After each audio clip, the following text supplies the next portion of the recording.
Halo teman-teman, gimana kabarnya? Semoga kalian semua sehat selalu ya. Pada video kali ini saya akan membahas sebuah film yang berjudul No Mercy atau dalam bahasa Plus 62 yang artinya tanpa belas kasihan. Dimana film ini menceritakan seorang kakak yang sangat sayang dengan adiknya yang memiliki sedikit kekurangan. Dimana kekurangan itu dimanfaatkan oleh orang-orang yang tidak bertanggung jawab untuk melancarkan aksi tak senonoh. Sang kakak yang mengetahui hal itu tentu tidak akan tinggal diam. Lantas, apakah yang akan dilakukan oleh sang kakak untuk membalaskan perbuatan yang diterima oleh sang adik? Mari kita simak videonya.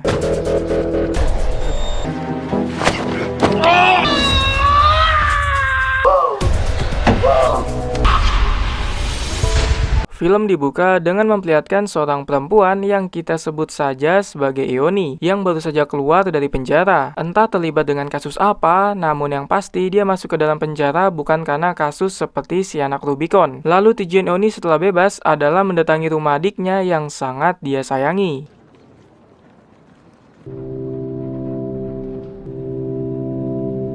Pada malam harinya, dia masih mencari rumah adiknya dengan berbekal sebuah kertas yang berisikan alamat rumah. Lalu tak lama dia mencari, tiba-tiba saja ada seorang perempuan yang memeluk Eoni dari belakang. Perempuan itu adalah adik Eoni yang bernama Eunhye. Kemudian mereka melepaskan rasa rindunya dengan berpelukan satu sama lain karena sudah lama tidak berjumpa. Lalu setelah itu mereka berdua pulang ke rumah.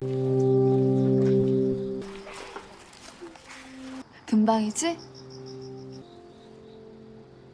Sesampainya di rumah, mereka berdua langsung makan malam bersama karena sudah lapar. Di mana makanan yang mereka makan adalah sebuah hidangan seperti Indomie yang sangat disukai oleh Eunhye. Kemudian Eoni melihat Eunhye yang makan Indomie itu dengan sangat lahap, yang membuat dia sangat senang karena sudah lama tidak makan bersama dengan adiknya. Setelah itu Eoni memberikan sebuah hadiah yaitu jepitan rambut yang membuat Eunhye sangat senang karena dia terlihat lebih cantik setelah memakai jepitan tersebut. 이거 오늘 선물. 잘 어울리네. 예뻐. Sehabis makan bersama, mereka memutuskan untuk tidur. Namun sebelum tidur, Eoni mengajak Eunhye untuk mengunjungi orang tua mereka akhir pekan nanti. Namun Eunhye menolaknya jika akhir pekan, di mana dia ingin mengunjungi orang tua mereka pada esok hari. Di sini Eoni mengatakan bahwa tidak bisa karena Eunhye yang harus bersekolah. Kemudian Eunhye mengatakan bahwa sebenarnya dia tidak benar-benar menyukai sekolahnya. Mendengar hal itu membuat Eoni memberikan wejangan kepada Eunhye lalu menyuruhnya bertahan karena sebentar lagi dia akan lulus. 이번 주말에 우리 내일 갈래. 진짜로 싫다. 이제 금방 졸업인데 좀만 참. Keesokan paginya, Eoni melihat ada sebuah kotak yang berisi hadiah dari Eunhye lalu membukanya. Di dalam kotak itu ada sebuah sepatu dan surat yang ditulis langsung oleh Eunhye untuk Eoni, yang kurang lebih isinya bahwa Eunhye sangat merindukan sosok Eoni selama ini, di mana dia sudah menunggu Eoni sejak lama. Entah berapa banyak air mata yang telah keluar dari matanya, namun yang pasti dia meminta kepada Eoni agar mereka berdua tidak berpisah lagi. Kemudian Eunhye juga memberikan sepotong pakaian berwarna merah yang sangat anggun untuk Eoni. 언니, 내 사랑 언니 보고 싶어서 얼마나 영원히 같이 살 거. 쳐둔 돈 모아서 은행. Di sisi lain, Eunhye yang baru saja ingin pulang sekolah, tiba-tiba saja dia diganggu oleh 3 orang wanita yang kita sebut saja sebagai si pembuli. Di mana si pembuli meminta kepada Eunhye untuk ikut bersamanya. Di sini Eunhye sebenarnya tidak mau ikut bersama dengan mereka karena Eoni telah pulang. Namun apa daya, karena Eunhye tidak memiliki keberanian dan mental yang cukup, mau tidak mau dia harus ikut bersama dengan si pembuli. 너 잠깐 보자. 오늘은 얘 뭐래니? Di waktu yang sama di tempat yang berbeda, Eoni sedang bertemu dengan seseorang di mana seseorang itu adalah atasannya. Di sini baru terungkap bahwa pekerjaan Eoni adalah seorang bodyguard yang memiliki kemampuan yang sangat luar biasa, di mana hal itu dikatakan langsung oleh atasannya secara langsung. Namun saat Eoni sedang menjalankan tugasnya, dia pernah melukai seseorang karena sedang membela diri, yang membuatnya harus masuk ke dalam penjara selama 1,5 tahun. Padahal di sana ada pelaku kejahatan yang sesungguhnya, tapi hanya dihukum di penjara selama 6 bulan, di mana hal itu juga dikatakan langsung oleh atasannya Eoni. Di sini ada 2 hal yang menarik. Yang pertama, alasan Eoni di penjara adalah karena melukai orang untuk membela diri, bukan seperti si anak Rubicon. Sedangkan yang kedua, lamanya masa hukuman tidak mengenal siapa yang benar maupun siapa yang salah. Hukum hanya mengenal siapa yang memiliki power dan siapa yang bisa memberikan keuntungan. Dan itu hanya berlaku di film ini aja ya kan? 문제가 아니라 1년 6개월이요. 말해도 세상 참. Kembali kepada Eunhae yang dibawa ke sebuah tempat karaoke. Mungkin kalau di kita seperti Masterpiece, di mana dia sangat tidak nyaman berada di sana bersama dengan para si pembuli, hingga membuatnya ingin pulang, tapi sayangnya tidak diizinkan oleh si pembuli. Lalu tak lama terdengar suara telepon milik Eunhae dari Eoni. Namun telepon itu langsung diambil alih oleh si pembuli dan tiba-tiba 그럼 보내줄 거면 내가 왜 데려왔겠냐? 보내야지. 야, 이거. Eunhae dibawa oleh si pembuli ke tempat tongkrongan mereka. Di sana ada juga si pembuli berjenis kelamin pria yang kita sebut saja sebagai pembuli juga. Di mana Eunhae akan dijadikan sebagai umpan untuk para pria hidung belang yang nantinya si pembuli akan pura-pura menjadi pahlawan untuk menolong Eunhae. 얘가 걔야? 어때? 그냥 놀자고 부른 거야. 괜찮고 이 근처 근방이니까 고장 나올 수 있다. Singkat cerita, Eunhae sudah bersama dengan pria hidung belang, di mana pria itu berusaha untuk melakukan hal yang tak senonoh kepada Eunhae yang membuatnya sangat ketakutan. Kemudian dia berlari ke toilet untuk menghubungi si pembuli agar mereka datang. Lalu tak lama si pembuli datang tepat waktu sebelum pria hidung belang itu mencoba melakukan tindakan yang tak senonoh kepada Eunhae. Kemudian si pembuli langsung mengajar pria hidung belang itu, lalu mengambil ATM miliknya, di mana mereka melakukan aksinya tidak hanya satu kali, melainkan beberapa kali, hingga akhirnya mereka bertemu dengan korban yang jauh lebih kuat dari mereka. 개새끼야.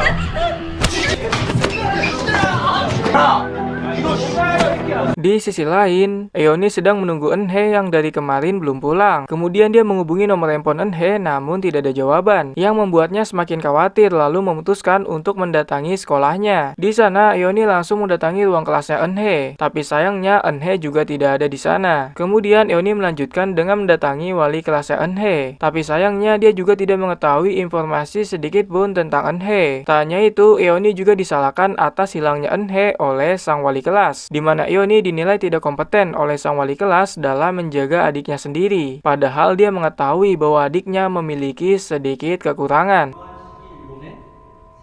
가출해본 사람 없는데 대뇌를 왜 일반 인문계로 집어넣으셨? Tidak mendapatkan respon yang baik dari sang wali kelas, membuat Eoni langsung pergi meninggalkan sekolah itu. Namun ketika dia melewati lorong kelas, tiba-tiba saja ada seorang siswi yang menghampirinya, lalu memberikan sebuah handphone yang berisikan video pria Eunhae yang sedang diperlakukan tak senonoh oleh si pembuli. Melihat hal itu, Eoni tidak menunjukkan ekspresi yang terlalu sedih, tapi yang pasti dia tidak akan tinggal diam setelah mengetahui bahwa adik sematawayangnya diperlakukan secara tidak baik. Dan tiba-tiba 저기요.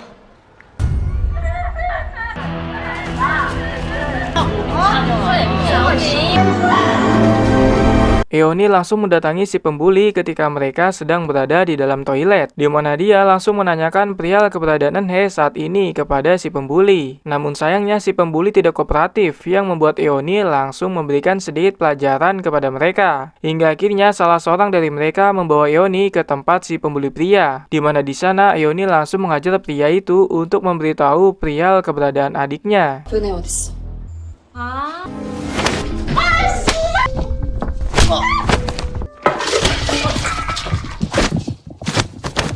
내 동생 어딨어? Kemudian si pembuli menceritakan apa yang sebenarnya terjadi kepada Eunhae, di mana sebelumnya mereka mendapatkan korban yang jauh lebih kuat, yang membuat mereka tidak mampu melawannya, sehingga membuat mereka memutuskan untuk meninggalkan Eunhae bersama dengan pria hidung belang. Setelah itu si pembuli memberikan sebuah kartu nama untuk mencari keberadaan Eunhae. 어떻게? 대가리 깎고.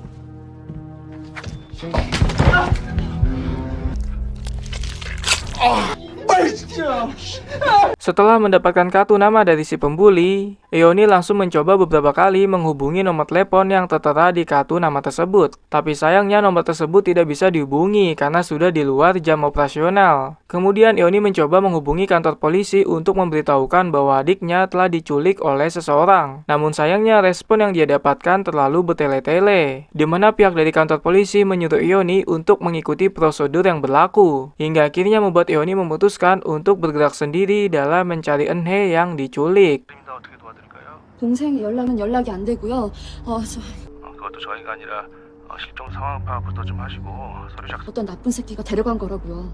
어떤 놈인지 좀 알아봐 달라고요. Di waktu yang sama di tempat yang berbeda, kita diperlihatkan dengan pria hidung belang yang menculik Eunhye yang kita sebut saja sebagai Hasang, di mana Hasang menjual Eunhye kepada seorang bos yang kita sebut saja sebagai Bos Jung. Bos Jung adalah penyalur wanita-wanita muda untuk menghibur para pria hidung belang. Kemudian kita akan diperlihatkan dengan kondisi Eunhye yang sedang ketakutan, di mana dia meminta kepada seorang wanita bernama Ani agar dia bisa dibebaskan. Tapi sayangnya hal itu sangatlah mustahil, di mana Eunhye malah ditampar hingga jepitan rambut yang diberikan oleh Eoni terlepas. 이 장사 자체가 불법인데. 좀 모자라 보이더만. Di sisi lain, Eoni mendatangi sebuah tempat yang tertera pada kartu nama yang sebelumnya diberikan oleh si pembuli, di mana di sana dia bertemu dengan penjaga tempat hiburan tersebut. Kemudian Eoni meminta kepada sang penjaga untuk memberikan identitas si penculik Eunhye, yaitu Hasang. Namun pada awalnya si penjaga enggan memberikannya. Tapi ketika dia menyadari bahwa Eoni bukanlah wanita sembarangan, dia langsung memberikan identitas Hasang, di mana Eoni langsung pergi dari tempat tersebut untuk mencari keberadaan Hasang. 그것밖에 몰라요. 가끔 그 대리운전 대신 제가 그 데려다 적어 드렸잖아요. 지금 전화는 왜 안 돼? 아 진짜 엄청 까고 진짜로. Kembali kepada Eunhye yang didatangi oleh pemilik tempat itu, yaitu Bos Jung, di mana Bos Jung ingin melakukan tindakan yang tak senonoh kepada Eunhye, yang membuatnya sangat ketakutan hingga menangis. Namun untungnya saja Eunhye membela diri dengan menggigit Johnny milik Bos Jung yang membuatnya sangat kesakitan.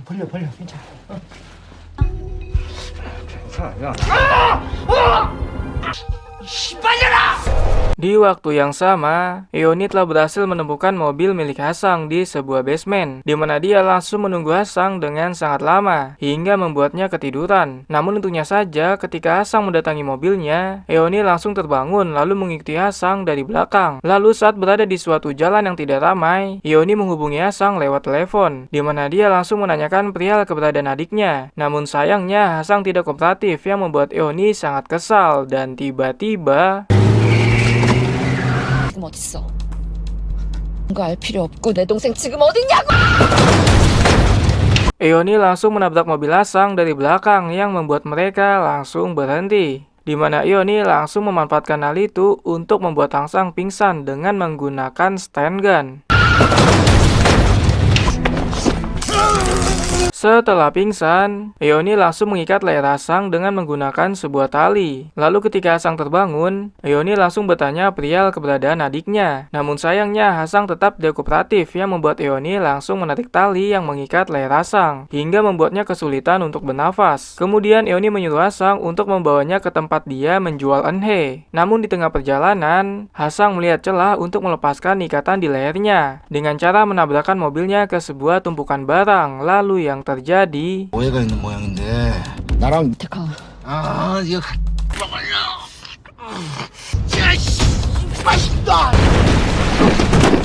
terjadi sebuah keributan di antara mereka dengan sangat sengit, di mana Eoni cukup kewalahan menghadapi Hasang yang memiliki kemampuan di atas rata-rata pria konvensional pada umumnya. Tapi pada akhirnya Eoni dapat mengalahkan Hasang dengan mematahkan tangannya, lalu menendang bagian tubuhnya hingga tak sadarkan diri. Kemudian dia menyimpan tubuh Hasang di bagasi mobil, lalu mengambil handphonenya untuk mencari informasi tentang keberadaan adiknya.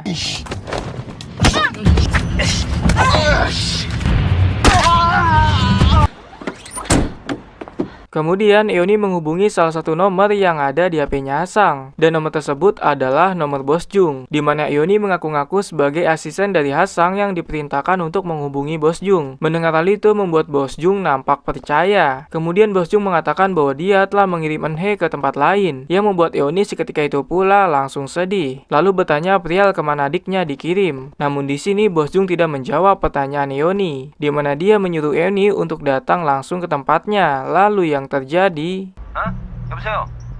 에피캐시 직원인데 돈 딴 데 넘기기로 했다면 알 테니까 그리 전화 한번 만나.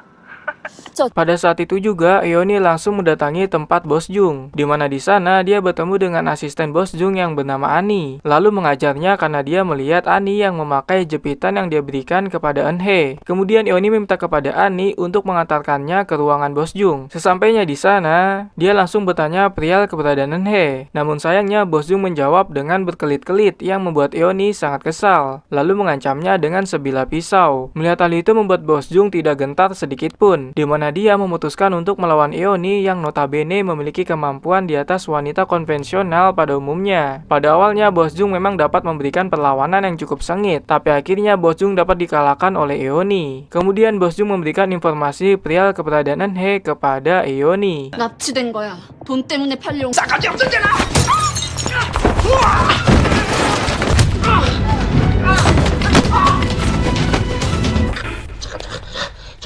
Di sisi lain, Eunhae sedang dibawa oleh pria berjas yang kita sebut saja sebagai Bejo. Entah apa maksud dan tujuan Bejo menembus Eunhae dari Bos Jung, namun yang pasti kita akan segera mengetahuinya. Singkat cerita, Bejo dan Eunhae berhenti di suatu tempat seperti rest area. Kemudian Bejo meninggalkan Eunhae sendirian di dalam mobil yang pada saat itu sedang pura-pura tidur. Di mana momen itu langsung dimanfaatkan oleh Eunhae untuk kabur dari bayang-bayang Bejo dengan menggunakan sebuah minibus. Namun tak lama, Bejo menyadari dan langsung menghentikan bus itu, yang membuat Eunhae sangat ketakutan, lalu meminta pertolongan kepada penumpang lain. Tapi sayangnya dia tidak ada yang mau membantunya, hingga akhirnya Eunhae harus kembali tertangkap oleh si Bejo.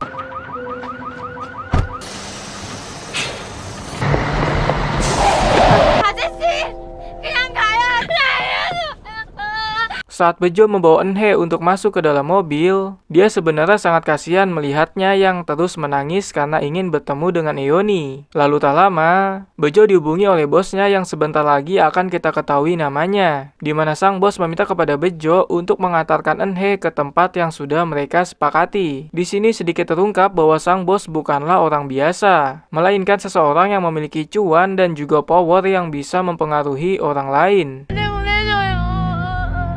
어디세요? 좀 쉬겠어. 거자라 다니세요. 그리고 손님 한두 시간쯤 있다 연락 주세요. Di lain sisi, Eoni sedang menuju ke suatu tempat yang sebelumnya diberitahu oleh Bos Jung. Namun di tengah perjalanan, dia mendengar suara asang dari bagasi yang sudah terbangun dari pingsannya, di mana Eoni memutuskan untuk berhenti sejenak di area SPBU yang sudah tidak terpakai untuk melakban mulut Asang. Tapi di sini Asang sedikit melakukan perlawanan yang membuat Eoni sangat kesal, lalu menjepit tangan Asang dengan menggunakan tutup bagasi yang membuatnya sangat kesakitan dibuatnya. Namun tak hanya sampai di situ, Eoni juga menabrakkan bagian belakang mobil ke tumpukan barang hingga membuat Asang keluar dari dalam bagasi. Lalu Eoni pergi meninggalkannya. 찾았으면 됐잖아. 네 동생이 먼저 나한테 사기 쳐먹을래.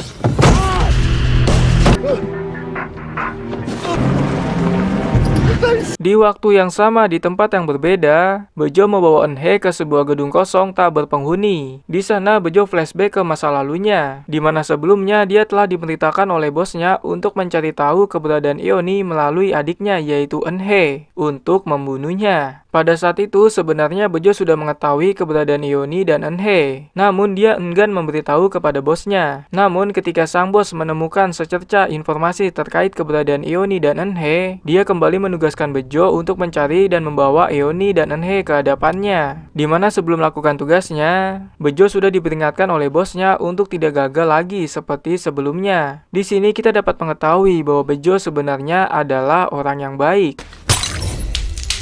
밤바닥에서 어떻게 이 자리까지 올라마? 너만 똑바로 해서 이렇게 전국을 이잡듯이 뒤졌는데 그 찾아는 봤냐? 갈게 찢어 먹어줄 테니까. Di lain sisi, Eoni mengikuti informasi terkait Eunhae yang sebelumnya diberikan oleh Bos Jung, di mana dia sudah berada tepat di dalam toko swalayan yang sebelumnya telah dihubungi oleh Eunhae. Kemudian Eoni bertanya kepada si pemilik toko tersebut terkait Eunhae. Namun sayangnya dia tidak mengetahui dan langsung bertanya kepada suaminya yang bernama Hyung Nim. Di sini awalnya Hyung Nim tidak kooperatif dan malah menuduh Eoni tidak becus dalam menjaga adiknya. Di mana karena hal itu membuat Eoni menyadari bahwa Hyung Nim mengetahui sesuatu tentang adiknya. Kemudian Hyung Nim menceritakan apa yang sebenarnya terjadi kepada adiknya Eoni dan ternyata 아이고 이쁘게 생겼네. 피부 괜찮아. 아니야. 좀 가만히 좀. 받아.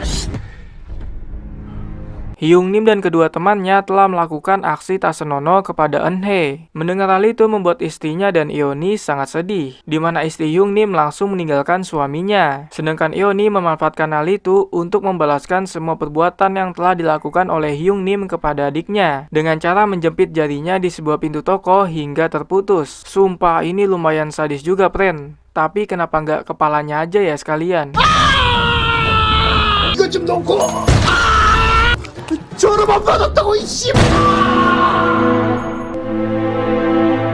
Kemudian Eoni mendatangi salah seorang temannya Hyung Nim yang berprofesi sebagai fotografer. Di sana dia melihat foto adiknya yang terpampang jelas, lalu bertanya kepada sang fotografer apakah dia masih ingat dengan foto tersebut. Kemudian sang fotografer menjawab bahwa dia tidak mengingatnya. Mendengar hal itu membuat Eoni sangat kesal, lalu memukulkan sebuah bingkai tepat di kepala sang fotografer sampai pecah. Hingga pada akhirnya dia mengakui dan menyuruh Eoni untuk bertanya kepada sang pemilik bengkel yang bernama Chang Seok, di mana dia mengetahui sedikit informasi mengenai Eunhye. 기념으로 한 장 찍을 거면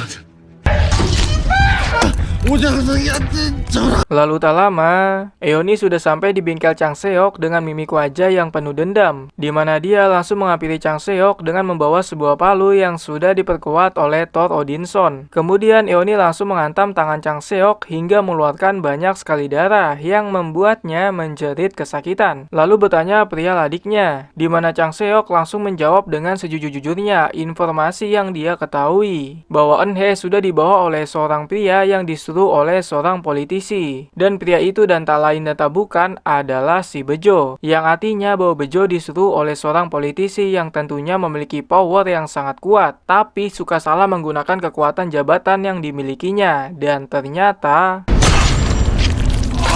내 동생 지금 어딨어? 그 사람 따라다니는 돌. sang politisi pernah melakukan hal yang tak senonoh kepada Eunhye sudah lama sekali yang sebelumnya sudah diketahui oleh Eoni, di mana Eoni juga telah menyelamatkan adiknya. Dan sekarang, setelah mengetahui bahwa dalang dari penculikan adiknya adalah sang politisi, membuat Eoni menyadari bahwa alasan adiknya diculik adalah untuk membunuh mereka berdua, di mana hal itu dilakukan untuk menutupi tindakan bengis yang pernah dia lakukan sang politisi kepada Eunhye.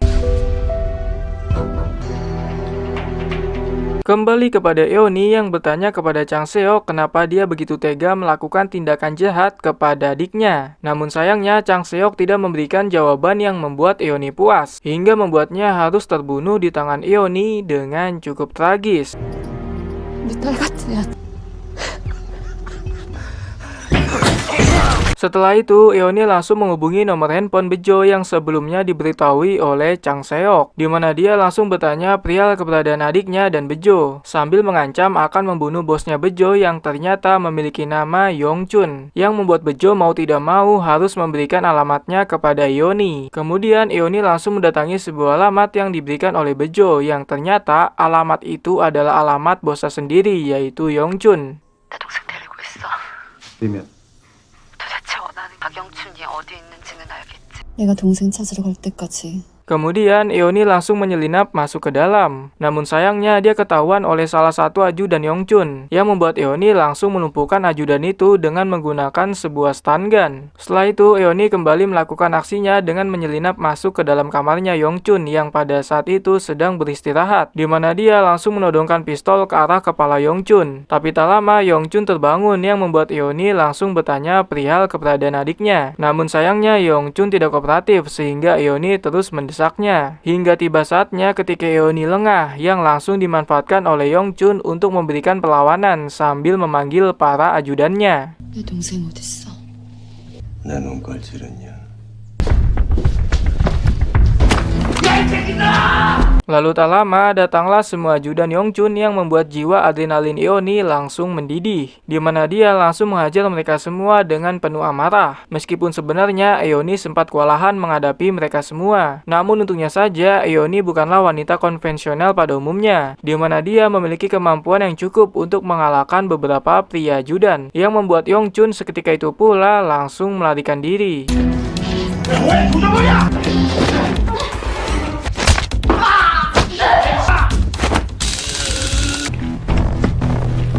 Melihat hal itu membuat Eoni langsung mengejar Yongchun yang kabur dengan menggunakan sebuah mobil. Sampai akhirnya dia berhasil mengejar mobil Yongchun lalu berusaha untuk menghentikannya dengan cara menabrakkan mobilnya. Namun sayangnya Eoni tidak berhasil melakukannya yang membuat Yongchun berhasil lolos dari kejarannya. Di sini untungnya saja Eoni berhasil melukai pundak Yongchun dengan menggunakan sebuah pistol.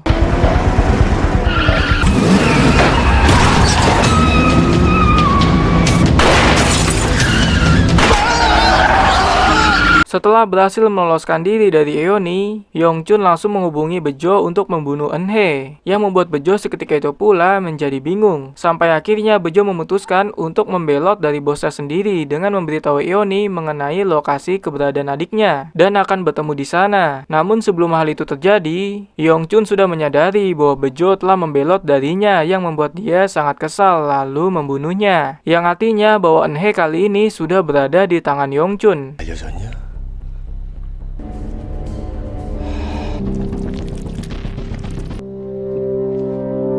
Di waktu yang sama di tempat yang berbeda, Eoni sedang mempersiapkan dirinya dengan sangat matang untuk menghadapi semua pasukan yang dimiliki oleh Yongchun. Dan setelah semua siap, Eoni langsung bergegas menuju ke tempat yang sebelumnya sudah diberitahu oleh Bejo.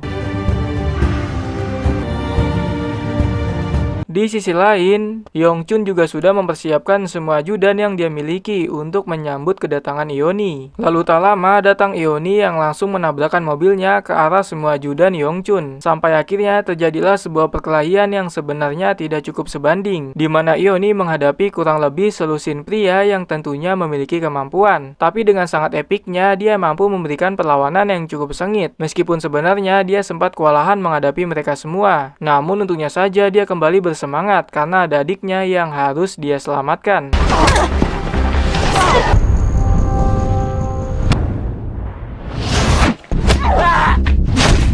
Hingga akhirnya Eoni berhasil mengalahkan semua ajudan yang dimiliki oleh Yongchun. Meskipun sebenarnya sangat sulit dipercaya, tapi hal itu benar-benar terjadi, di mana Eoni telah dibayar dengan cukup mahal untuk menjadi pemeran utama di dalam film ini. Maka tidak ironis apabila Eoni kalah hanya dengan beberapa pasukan pria yang notabene hanyalah seorang ajudan, di mana hanya ada satu pria yang dapat mengalahkan Eoni. Pria itu tak lain dan tak bukan adalah pria yang membayar Eoni untuk bermain di film ini.